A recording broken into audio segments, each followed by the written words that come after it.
Rizal arrives in Yokohama early in the morning of Tuesday, February 28, 1888. He registered at the Grand Hotel. The next day he proceeded to Tokyo and took a room at Tokyo Hotel, where he stayed from March 2 to 7.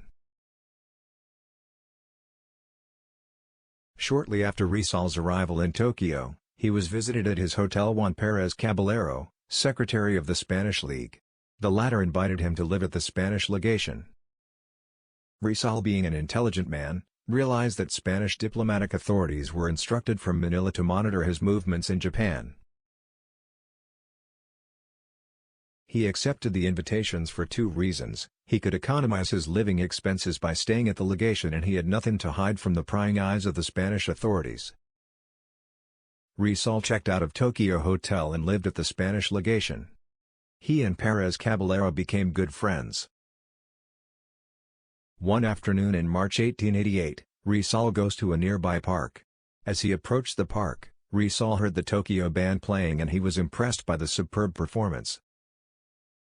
Rizal was favorably impressed by Japan. He was a keen observer, taking copious notes on the life, customs, and cultures of the people. Things which impressed Rizal in Japan were: 1. The beauty of the country. 2. The cleanliness, politeness, and industry of Japanese people. 3. The picturesque dress and simple charm of Japanese women. 4. There were few thieves. 5. Beggars were rarely seen on the street. One spring afternoon, a few days after he had moved to the Spanish legation, Rizal saw a pretty Japanese girl walking past the legation gate. The following afternoon, Rizal and the Japanese gardener waited at the legation gate and watched for the girl.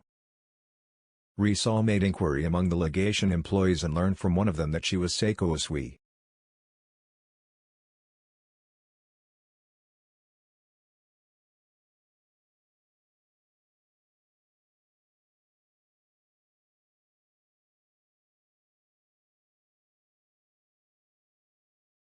Since that first meeting, Rizal and Osei-san, as Rizal called her, met almost daily. Together they visited interesting spots in the city: the Imperial Art Gallery, the Imperial Library, and etc. Osei-san's beauty almost tempted Rizal to settle down in Japan. At the same time, he was offered a good job in the legation. If he were a man of lesser heroic mold, he would have lived permanently in Japan and happily at that with Osei-san, but then the Philippines would have lost to Rizal. On April 13, 1888, Rizal boarded the Belgic, an English steamer, at Yokohama, bound for the United States. He left Japan with a heavy heart. Despite his sorrowing heart, Rizal enjoyed his voyage to the United States. On board the ship he met a semi-Filipino family. Another passenger which Rizal befriended on board the Belgic was Techo Suehiro, a fighting Japanese journalist, novelist, and champion of human rights, who was forced by the Japanese. The end. Thank you for watching.